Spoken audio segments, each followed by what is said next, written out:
So I All want to right. welcome everybody this afternoon on this beautiful day. I understand it's a beautiful day where Dr. Lanham is, and it's a beautiful day here in Princeton, New Jersey. So we are delighted that you took some time to visit with us. And today we are kicking off our Poetry Palooza, which is a celebration of National Poetry Month. And we are beginning with Dr. Lanham, who's from Clemson University, and his talk today is Coloring the Conservation Conversation. He is going to discuss what it means. Now, this is the information I was given. He's going to discuss what it means to embrace the full breadth of his African-American heritage and his deep kinship to nature and adoration of birds. The convergence of ornithologist, college professor, poet, author, and conservation activist blend to bring our awareness of the natural world and our moral responsibility for it forward in new ways. So I'm excited by all this. And he's also going to read to us from his new book, Sparrow Envy. So without any further ado, I welcome Dr. Drew Lanham. Thank you so much, Debra. And thank you everyone out there, wherever it is that you are, for being here, somewhere in between with us today for Poetry Month. We're approximately a little over halfway through this important month for those of us who call ourselves poets. And it's a pleasure and an absolute honor for me to kick the Palooza off. By my count, this is my first Palooza. And so I take great pride in being first in that. Coloring the conservation conversation is one of my many mantras that I push as a college professor. I'm a conservation ornithologist. That means that I have spent a good portion of my career trying to figure out how what we do as human beings impacts birds and bird well-being. But I also now call myself a cultural ornithologist. And that means I'm not only thinking about birds' lives, I'm thinking about how they intertwine with our lives as human beings. And so all of our beings and how we travel on this mostly blue rock through space. I try to speak to that not only as the scientist that I am, but also as the poet that I try to be. And I say poet that I try to be because I see poetry as a practice. And ultimately, yes, we have to let the poems go. They flow out to some readership, hopefully, one or maybe more. But many of us, I know, are constantly working a poem. I know that I am constantly working poems. So what I'd like to do today is to share a bit of this convergence between professor and poet, between ornithologist and bird watcher. And all of it is wrapped in who I am as a Black American. And so a lot of what you will hear me talk about is not just the ecology, but the ecology, as Marvin Gaye so artfully put it in the early 70s, and Mercy, Mercy Me. So I want to share some poems with you, some of them short, some of them a little longer, but I think it maybe bears a little more introduction, and I'll share a portion of a declarative piece that I try to encourage all my students to write. This is modeled in part after a piece by Terry Tempest Williams, many of whom you will know as the author most famously of Refuge, but many other absolutely wonderful works. She wrote a piece called Why I Write. This is called Why I Write for Birds. I won't share the whole piece with you, but I think just some to help you understand why I do what I do. In these United States of America, where racism seems consistently invincible, in this nation where no region southeast to northwest or any far-flung corner out in 2,000-mile transects from its Nebraskan prairie centroid of alleged greatness to the Olympic rainforest to Florida Everglades and back up to Vermont verdants, and then all the way down to the southern border walls, keeping love and kindness at bay, and the 50 states crisscrossed over and back again, none escapes blame. As daily bouts with bias take their toll in all that is societally wrong and entropic, eroding confidence, birds are a constant salve that sometimes eases the strain. Birds are the distraction that makes bitter human realities more bearable. Birds give me hope in something beyond the persistent range-wide hate that these days often comes in waves. It is exhausting being a Black man in America. It is hard to convey the damage and deep wearing impact that day after day of profiling and persecution has on my mindset and my body's being. Microaggressions are the millions of paper cuts that bleed us out, the glances and whispers that cause self-doubt. Regressive policies and rollbacks are the institutionalized prejudices, the waterboarding that tortures and drowns. But yet and still, in spite of all that, and somehow in the midst of a system still stacked high and against my Black kind, I seek the solace of nature and birds to keep me sane and safe within my own inner sanctum of wildness. In spite of an America some once thought post-racial and not seeing color from content of their character, this hypocrisy offers no comfort or inclusion or appreciation that diversity really does matter. And so in this doubt, in this chasm, I crave birds like water. I long for birds as a lover would the other half. In those times when I cannot bear firsthand witness to avian reality in some wild space, writing must suffice. Writing that flushes bobwhite quail from thickets of books or releases swallowtail kites to float glide in verse is my sustenance. To have words render birds as whose rather than what's is my literary objective. When I can bring identification from field guide to feeling guide and into another's conscious as a fellow living being worthy of adoration, the work for that sentence or stanza or story is for the moment done. Taxonomy and binomial nomenclature become less the aim than connection to self and conservation. I see a bird, I watch that bird. I absorb that bird mostly without worrying how many other birds I might see or scribe on some list. That bird then is the only bird until the next bird comes along. I take in all the places, the forests and tangles, the seacoasts and rolling prairies. I pay closest attention to the single bird's way of being, ascribing some name to it: red-winged blackbird, black phoebe, black-necked stilt, black vulture, black and white warbler. Most are relatively easy identification tasks for me now. And so I see myself somehow in each of them, can feel some of the same struggles, and envy their abilities to slip the ties that bind and find freedom in flight. And so I write about birds, but not just about birds. I write for birds, and I write to the birds.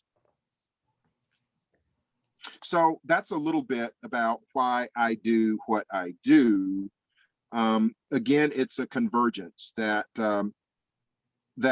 falls not always easily, but I think naturally to me in the position of being a scientist who wants others in some way to experience the sensuality of nature.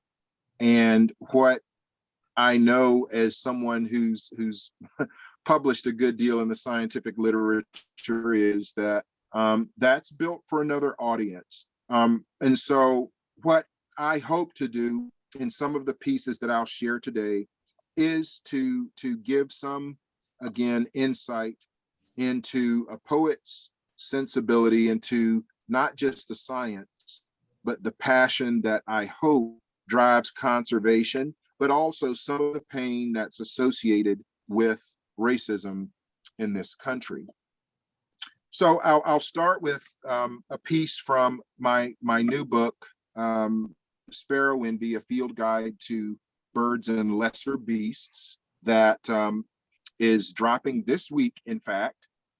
And I must give credit first to my publisher, Hub City Books in Spartanburg, and to Meg Reed and the staff there, but to an earlier book entitled Sparrow Envy Poems.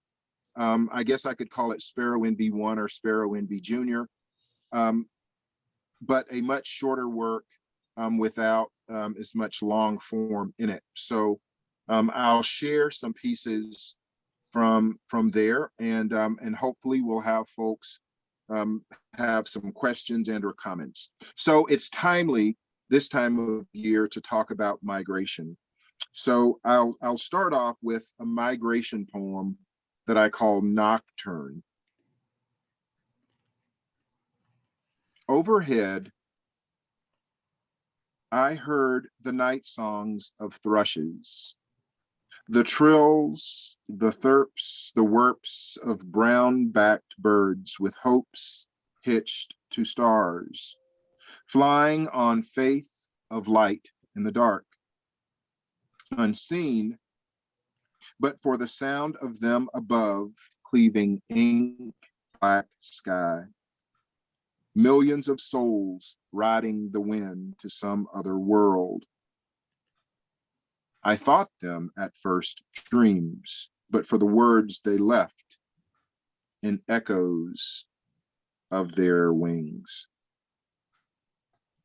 So you'll hear me a lot as a poet sort of invoke the night quite a bit, as many do, but I tend to invoke it in these poems about birds because so much of their lives are lived on the wind, in the dark, above our heads as we dream. And it is nothing short of miraculous to me that these creatures have evolved the capacity to migrate across entire landscapes, across dark seas, with this unstopping persistence that allows them to then maybe land in my backyard or perhaps your backyard, to then, as I say, grace our presence with their being. I want to read a piece now that's, I guess, in some ways, a key to this work. I like to call this Sparrow Envy a field guide, not a field guide, F-I-E-L-D, but a field guide, F-E-E-L, in that what I hope to do with the poems that I write is to move the reader beyond the words to some imagining, to some feeling, to have the words fall here, then move here. Occasionally I'll ask that as a writer that the words fall head first and then to heart. But hopefully these poems move us to feeling. And so I'm going to share these field marks, and these field marks are interspersed throughout the poems in Sparrow Envy. And these field guides are sort of markers of mood, I like to say, just as a field guide for birds or seashells might have markers for seashells that you find on the east or west or at low tide or high tide. These are markers for my poems. So this first field mark is a marker of the times, and it's called Field Mark 25, Doomspiro Sparrow. And that Latin phrase, while I breathe, I hope, is actually the state motto for South Carolina. So I take a little bit of liberty there because I often get the question, are you hopeful? Field Mark 25, Doomspiro Sparrow. In these up and down days of fear, of exhausting stress, of breaking strain, of questions unanswered, of discord, any comfort reliably, infallibly yet comes in the sun resting westward and leaving light that stops my heart and makes it beat all the more rapidly at once. It comes in the birds still remaining, hurtling themselves across the face of a waxing moon, journeying to places better than here.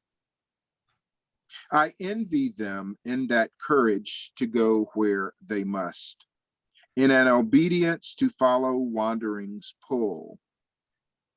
In these things, I can rest my waning faith.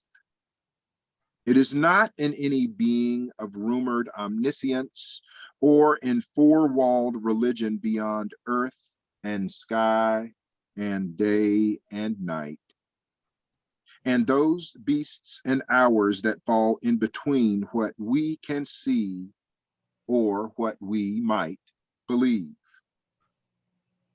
Until such time as the sun ceases to set in the west, or migrating birds no longer ply dark heaven following guiding stars, I hope, I watch, I breathe. So there were a few of these poems that will reflect, quite a few of these poems that will reflect this last year, this pandemic year, obviously, and sort of the stress and struggles that we have all endured as the pandemic in virulence has taken over 500,000 people in this country, as racism has persistently seen unarmed people murdered. As we wait on jury verdicts, it seems that we're all on this edge. And so I want my poetry in part to reflect that edge, what I call an eco-psychosocial ecotone. And ecotones and edges are extraordinarily rich places. Those are the places that many birds like to be. But this book is called Sparrow Envy, Field Guide to Birds and Lesser Beasts. And I say lesser beast because I think birds are worthy of worship, but there are many other animals that I love as well. And so including some that are companions, as many of us have companion cats or companion dogs or horses or rabbits or guinea pigs or whatever it might be. I have a special place in my heart for mules, in part because of the history of 40 acres and a mule from Special Field Order 15, delivered by General William Tecumseh as he marched to the sea and wondered what to do with the refugee, newly freed enslaved. And part of that military order was to deliver the means to work 40 acres on the sea islands, basically from from South Carolina to the St. Johns River, I believe it was, in Florida. And so anytime I see a mule, they inspire me. And so this is a poem called Hard Pan Life, that tries to reflect this fascination, this umbrage I have for these beasts, which are certainly not lesser. Hard Pan Life. I once watched a mule team, hitched collar to harness, to yoke, to plow, strain and heave as the blades cleaved apart the hard pan soil, as if it were dirty sea to be sailed through. Up, team! Up, Beulah! Let's go, Jim! The order came firm, but fell soft on the pair. They knew the work ahead, looked back at the brown-skinned man briefly to make sure it was the one they could trust, leaned into their collars then and took off. Every muscle ripped beneath bay and roan coats.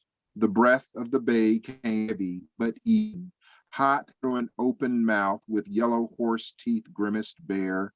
His jackassed ears, taken from his mammoth jack dad, lay back against the short cropped mane and thick neck, as if to cut the tension hanging thick in the September air. The broad-shouldered roan, the younger Jenny, barely broke a sweat, her ears shorted by a finger, the product of her Percheron mama. She stood a hand or two above the male, but knew already how to measure her longer gait to make the twosome one. Head down and eyes straight ahead, her nostrils flared as heart's engine stroked the pistons deep within. She and him, Beulah May and Jim, they leaned into the work with equal strain. The leather collar creaked as if it would break, but never gave way. With hooves gaining purchase, with barely another word from the old black man holding the reins. They knew well the terrain and went at the job with nothing but oats, wheat straw, and rest as pay when the lower field was done. The ground roiled up as they steady went on. Old forged steel sliced into Cecil loam as knife whetstone honed might cut into hot, fresh bread. Laid it open so you could see clay deep down coming up red. Yard by yard, the team plodded on. G'd and hawed at the row's end. It seemed as they knew the ground better than the old Brogane farmer. His 43 acres sat large, fields rich with creek flood alluvium. The dirt before the blade became friable soil behind it, ready to receive seed and rain for the next refrain of winter wheat to sprout up and throw heads when all else green was dead. The roan brayed, the bay followed suit. A barred owl let loose a call from the swamp as the evening dimmed to dusk and fell. Each step closer to the acreage being fully tilled, the pair seemed stronger in the harness.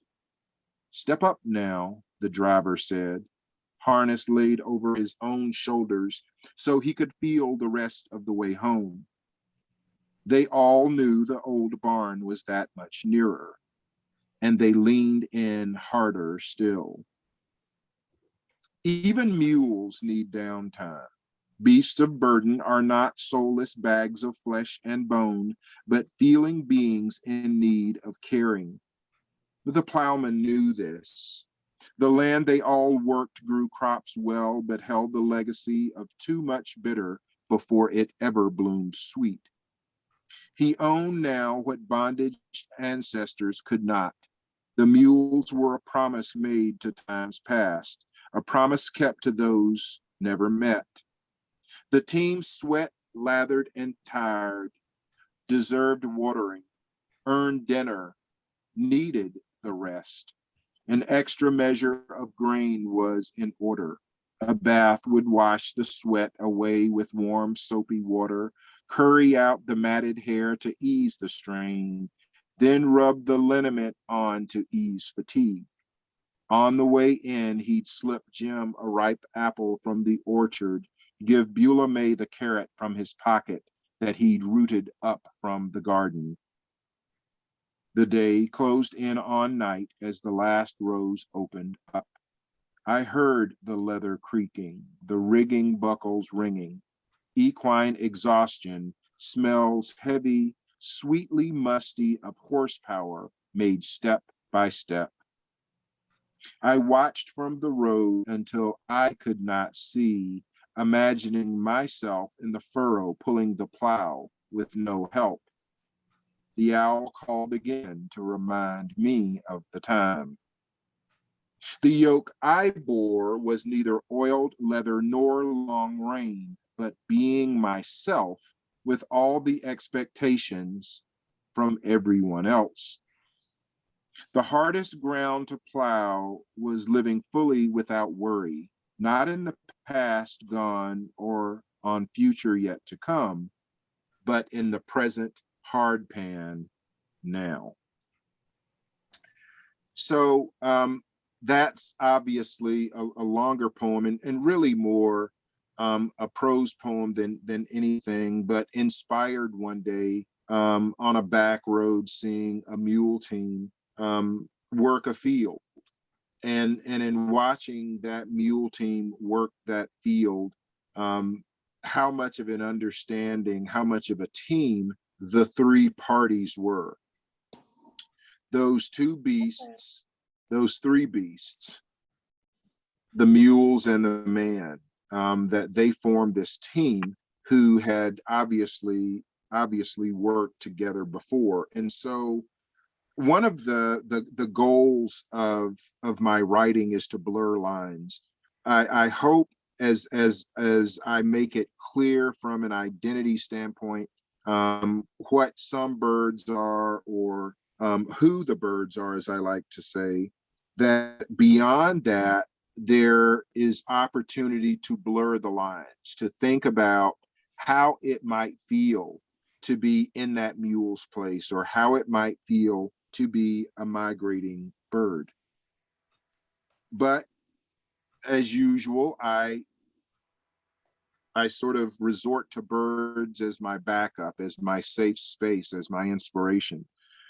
And some of my poetry is inspired by others, the work of others, not just the birds themselves, but sometimes it's inspired by others' obsessions with birds that I love. So in that, I see people that I've never known, famous and not, well-known and not, sharing a similar love and having a connection. The poem I'll share now is called Duck Hawk. Duck Hawk is the old name, the archaic name for a peregrine falcon. There was an English writer, J.A. Baker, who wrote an absolutely fabulous book called The Peregrine in the 60s that I always suggest as reading for folks, because it's prose, but it is extraordinarily dense, rich prose. This prose describing the British moors, heath moors, and peregrine falcons and flocks of shorebirds and wood pigeons over this rather stark landscape that one might imagine in tones of muted browns and dusky greens and grays, with hints of blue sky occasionally, but always seemingly on the edge of dusk, in my view. And I go back to Thomas Hardy and Tess of the D'Urbervilles and think about that work. But then J.A. Baker brought that forward in this obsession with peregrine falcons. So this poem called Duck Hawk for J.A. Baker is one of my experiences with a peregrine falcon. Almost faster than I could see or follow through the clear air with bare human eyes, a peregrine streaked. Beyond flying, it was projectile, more than feathered thing. It circled and swooped in figure eights, a blur hurtling earthward, stooping in a wing-folded dive, then suddenly skyward in an arcing climb over the line it just traced, ignoring gravity in the sinuous movement up, defying the pull to ground. It rose, then dove again, then once more ascended on infinite repeating line. All the while, its wings never moved more than to compress and make it a taloned dart, or opened, swept back as check sail, steering it into the perfect turn. The work looked easy. The bird rode the wind, never flapping.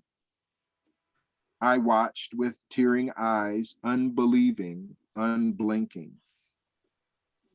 The falcon screamed.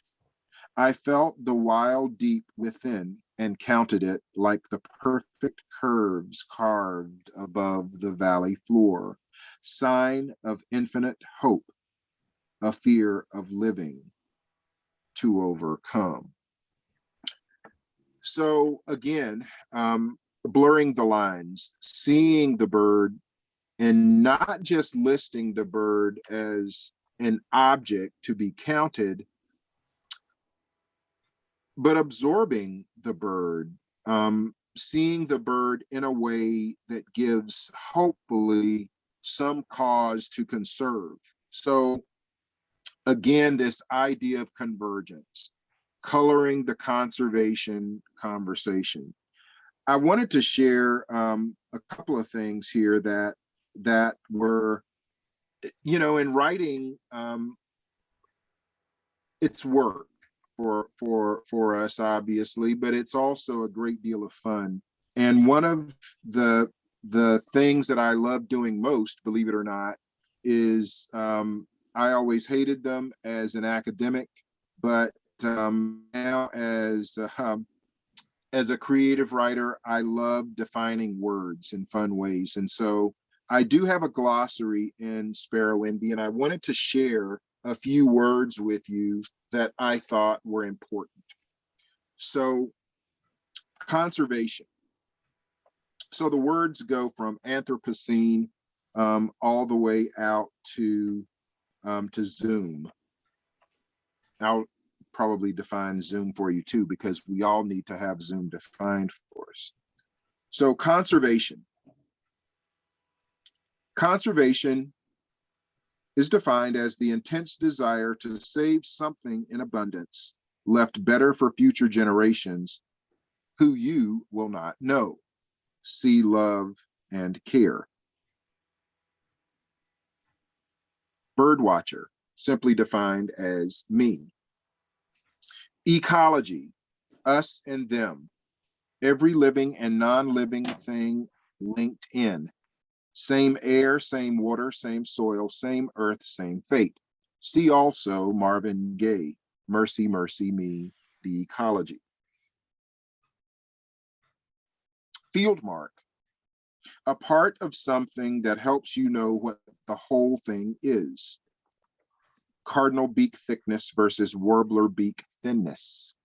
Dazzling feather color, a beautiful flutish song, or waving a Confederate flag, claiming heritage and not hate. Holocene. The Holocene was the 10 or 12 millennia, an epoch just passed between woolly mammoths of the Pleistocene and islands of plastic trash. See also Anthropocene. The Holocene was the geologic recess between human beings being eaten by large beasts and humans exacting revenge now by extincting all the large beasts left over that didn't get to them first.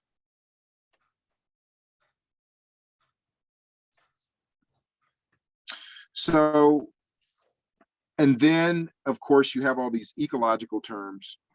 But then I feel compelled, because this is a convergent work, to define words like racism. Racism is the systemic and institutionalized hatred of another person or population because of ethnicity or race, celebrated as a lost cause in the United States by bitter losers and conspiracists, exacted for 4 centuries on Black folks and even longer against Indigenous and First Nations people. See also original sin and cultural denial. So again, having fun with words that we perhaps take for granted as knowing, but trying to redefine them in a different way. So one of the questions that I frequently get is, am I hopeful? You know, is there anything to be hopeful about? And I try to answer that question somewhat in my poetry. And one of the poems that that I have written that I think gives hope came from an experience of finding a small tree frog in my backyard, a gray tree frog, and moving it out of harm's way in the screen porch, where our indoor cat sometimes wanders. That's as close as Trey gets to the outside, is in the screen porch. And so I picked up this tiny frog and had it in my hand, and wrote this piece. This is field mark 6. It's called Love Handle. Handle any life in your hands as if it were your own. Feel the heart beating, small as it may be, and imagine it in your own chest, beating in syncopated time to become shared meter. That pulse, the breathing, is your rhythm, your ins and outs, its ins and outs. Look close under whatever warty skin or soft fur or gaudy feathers and see self. Its being is your being. Be in that same skin for what moments it will allow. Then, when the convergence between you is sealed, release that wild soul to free roaming as you would desire of your own. So it comes down to me as a writer, in bringing what I like to call, the way I teach is by axes. For me, it's place, nature, and race. I write to those 3 axes, both in prose and poetry. And I will tell you that my poetry more informs my prose than my prose informs my poetry. So thank you. I think that's maybe my time for reading, but I hope there are some questions or comments or those kinds of things out there. Thank you again for those of you who came. For those of you who are going to hear this by recording, thank you as well. And thank you, Debra, and for having me there in this Poetry Palooza. I'm proud to be the prima donna, at least at this point, of the Palooza. So thank you. Well, I thank you so much. I was so moved by your poetry. It's wonderful. And I put the link to the Hub City link for the book for Sparrow Envy in the chat. So I hope everyone pops over there. And I know there it is. There it is. I'm going to pop over and get it. Was truly wonderful. Now my executive director, Jill Berry, has written in the chat there, beautiful works. Thank you. I put us on gallery, so if anyone does want to speak, I can unmute you. But I do want to say, I'm a little curious, and I didn't find anything in the bio. W- Birds, how long? How, has this been since childhood? Is this, what, tell us. Deborah, yeah, lifelong. I've called myself a bird watcher since the second grade. So that's what, 8 years old. I'm 56 now. So that's 48 years by my math. But I was noticing birds before then. And part of it, I like to say, through my grandmother's ornithology. Her red birds were the cardinals that I know. My juncos were her snowbirds. My flickers or her yellow hammers, my yellow-billed cuckoos were her rain crows. So in growing up in rural South Carolina, in Edgefield, South Carolina, with parents who were school teachers, but also farmers, and with a grandmother who is all too eager to sort of teach me at least what she knew about birds. It sort of, again, fell to me naturally. And then I think it was all sealed when I made the decision as a little, as I say, as little brown Icarus to try and fly, and gravity always won. But birds inspired me to keep trying. Birds and Wile E. Coyote on Saturday mornings. And so I always thought, and even though Wile E. Coyote had a PhD and I didn't have one yet, that I could find a way to provide more lift or more thrust and make my way into the sky with the birds before Wile E. Coyote did. I didn't. And so I began to live vicariously through birds, Debra, formally at about age 8. That is remarkable. And the funny thing is, Wile E. Coyote, that whole Roadrunner thing, I mean, I don't think there are many people with PhDs who were that inspired by Wile E. Coyote, but go Yeah, you. I try to give credit where credit is due, but I just remember watching all those Acme anvils falling on Wile E. Coyote's head. Fortunately, I didn't have any Acme anvils fall on me. But it did every Saturday morning. After those cartoons went off, I usually went out and I tried to fly. Seriously tried to fly. Yeah. Oh, I jumped off of I jumped off, out of haylofts, and I jumped off of roofs. I jumped out of trees I also tried to be Mary Poppins, because I jumped out of trees with with umbrellas and ruined more than my share of umbrellas, and only broke one bone in the whole time. So, and that was my collarbone. Oh my goodness. So, but yeah, that was me. Little brown Icarus, I like to call myself back then, or that's what I call that kid now. Because I didn't do as well as Icarus, right? I never really flew, but there were moments.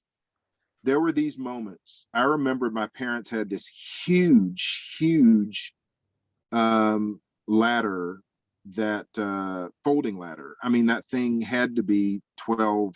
It seemed like it was 50 feet then. Of course it wasn't. But for a kid, it seemed very, very tall. It was probably a 12 or 14-foot ladder.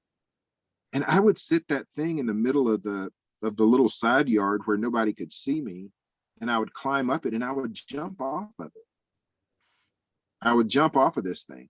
Treasurer, and for some unknown reason. And for a moment, I would always think, okay, this is it. So I'm just gonna think it's gonna be a gust of wind, it's gonna catch me, and I'm gonna take off. So literally, you wanted to be a bird. Okay. Yes, and still sometimes I do. it's, you know, birds face a lot of challenges, which I speak to in my writing sort of metaphorically, you know, headwinds, for example, that birds face as they're trying to migrate, just as human beings face headwinds, difficulties. You know, one of my great headwinds that I write about is racism. Um, and the headwinds that we all run into are environmental degradation and disrespect for one another. So yeah, I lived this life as a bird-brained professor, in part because I wanted to be a bird. That is awesome. So right now birding is huge. Everybody wants to be a birder, right? What kind of advice do you have for people who not only want to be birders, but who want to get that full emotional feeling that you're bringing to your work? I mean, you know, what should they be doing? What are some steps to really get that? Well, you know, I'm going to go way back to when I started, and the first bird watcher that I ever saw was on a program called Beverly Hillbillies, and you know, and there was this woman named Jane Hathaway who was a bird watcher. Oh my God. Now, I don't suggest you can go out and buy a pith helmet if you want, but you don't have to have a pith helmet. You don't have to have a special vest or all khaki clothes. You don't even have to have binoculars. One of the things that's happened, Debra, I think, is that helps people is if you're fortunate enough to have a backyard or green space that you can get to, go there and just watch birds. Don't worry about seeing them up close at first, just watch what they do. I'm surprised in the backyard, was sitting out there the other day, and pine siskins, which are still here in South Carolina, it's been sort of a siskin invasion year. They're a little tame anyway, but these birds fly to within 3 feet of me to get a drink of water.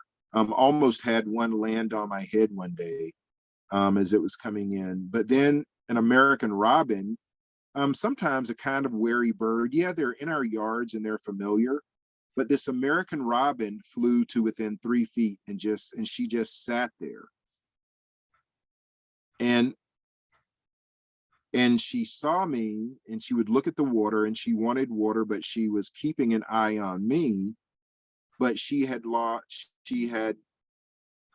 it was just amazing being that close to this very common bird. It's the bird that Roger Tory Peterson said everybody knows.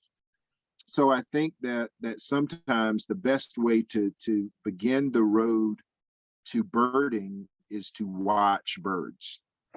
Don't lose the ing for the be a bird watcher and invest the time in getting to know the birds that are close to you. And then when you know the birds close to you, robins and cardinals and brown thrashers and phoebes and chipping sparrows and pigeons and European starlings, when you know the birds close to you, then the birds that are far away or that are different, when they come, you will know them. All right. So I tell people to learn the easy first, and the easy is not constraining your vision with binoculars at first, because even though binoculars magnify your vision, they constrain it.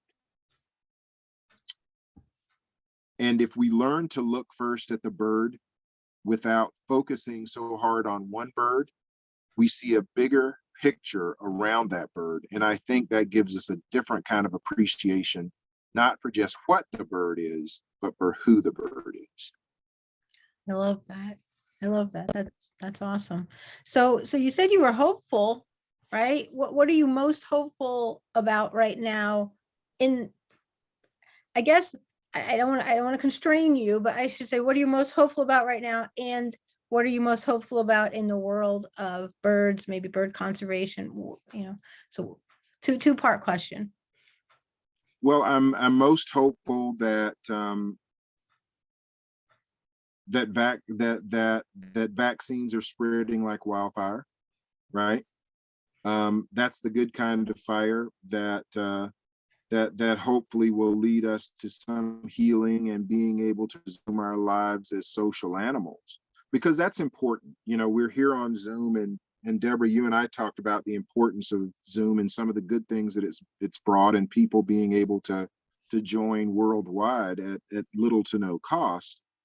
But it's also cost us, you know, hugs and handshakes. And we didn't realize how much we missed hugs and handshakes, or simply being in a pub with a good friend and sharing a cold beer, or just being out and being social with family. We miss that. So I'm hopeful that that is on the way back. For birds, the migrating birds that are coming back give me hope. They give me hope of survival. They give me hope of persistence. They give me hope that if we just give those beings a chance by doing things to help them out, that they'll make it, right? And that, when I see birds, and I've been on the Gulf Coast and seen warblers coming in barely above the surf line. I remember seeing northern orioles coming in to the Gulf Coast, Texas Gulf Coast, and birds that were about to give out, and they're finally making it to land. And one of my friends from Alabama showed me pictures of the ground that was littered with these birds that had made it across the Gulf, and they were so exhausted, but it looked like someone had spilled Christmas ornaments all over this lawn. There were rose-breasted grosbeaks and indigo buntings and scarlet tanagers and hooded warblers and yellow warblers and Swainson's thrushes and a yellow-headed blackbird and painted buntings. And these birds were so tired that you could have almost just walked out there and picked them up. But that those birds braved what they did to be here. That's heroic to me. And that gives me hope. That inspires me, because if something that weighs less than an ounce can make the journey across the Gulf, can meet all of the challenges that nature has to throw at it, and that humans are exacting, then I think we owe that bird a better chance. We owe those millions of years of evolution a better chance. So I am hopeful that person by person, we go bird by bird to conserve. That's what I'm hopeful about. You know, that's so beautiful. There's nothing else to say. That was such an amazing point of view. And I did have one more question, but I'm a little choked up here, but I did have one more question. And actually someone sent this question. If you could, where would be your most inspirational place to be birding and or writing poetry about birds? Wow, great question. I spend a lot of time at on the South Carolina coast in the Ace Basin, and that Ace stands for the confluence of three great rivers down there: the Ashpoo, the Combahee, and the Edisto. And there's so much history down there, bitter, sweet history, bitter mostly. But being at a place like Botany Bay on Edisto Island, on that Bone Beach at sunrise, when I go down there, and it's a beach, it's a wild beach, so there are trees there that have succumbed to surf and sand and salt, but their skeletons are still there. And you break out on that beach after walking through the marsh at sunrise, and to see an pond of brown pelicans just skimming the surface of the incoming tide, and the waves crashing, and the bare bones of those trees, and the sun rising in the east. It doesn't get any better than that. Wow. I'm glad I had a chance to ask that question. That was wonderful. And part of the reason that I found you for Morven is because right now we have an exhibition. I'm gonna use a little postcard here. We have an exhibition called In Nature's Realm, and it's the art of Gerard Rutgers Hardenberg. And Hardenberg lived and painted in New Jersey at the turn of the century of the 20th century. And he was one of the first ornithologists. And he used to paint birds, but he used to shoot them, preserve them. And there are some preserved birds of his at Princeton University. But mostly it's about his paintings and some of the description of the places that you love to bird and that you love to be. We don't see those places anymore in our industrialized areas, right? We have to really hunt for those. And he brings that forward. And that was part of the reason, I mean, we have Poetry Month, but also the ornithology background. I mean, you describe the world that you see now so beautifully, and it does parallel a little bit of Hardenberg's, which is, again, turn of the 20th century, not today.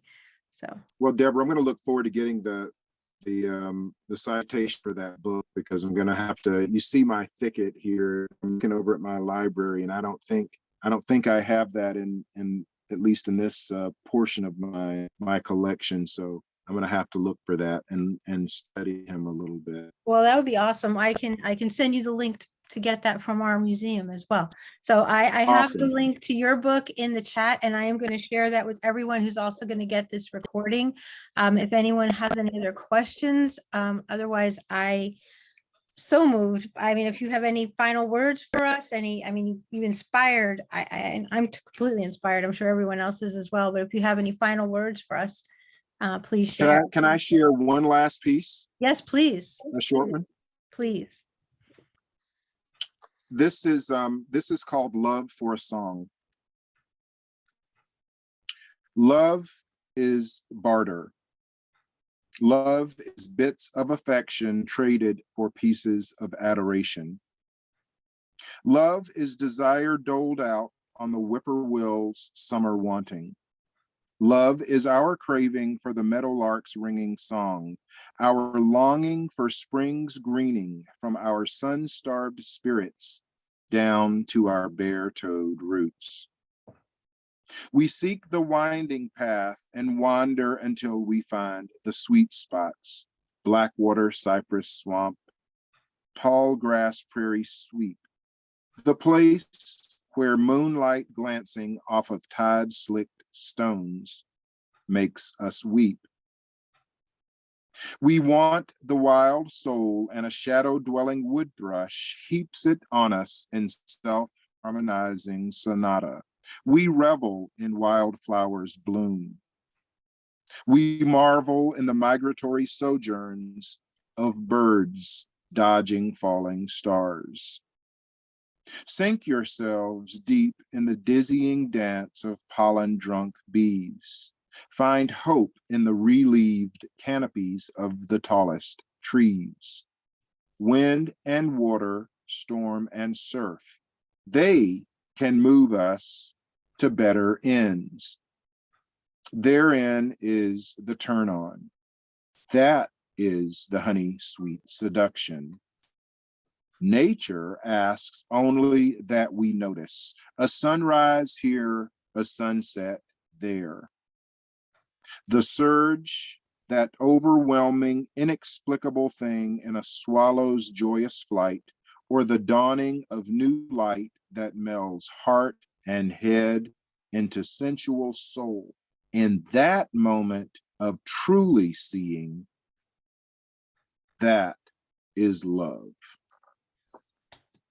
So thank you. Oh my, thank you so much. Could listen to you all day, but I know we can't. So thank you so much.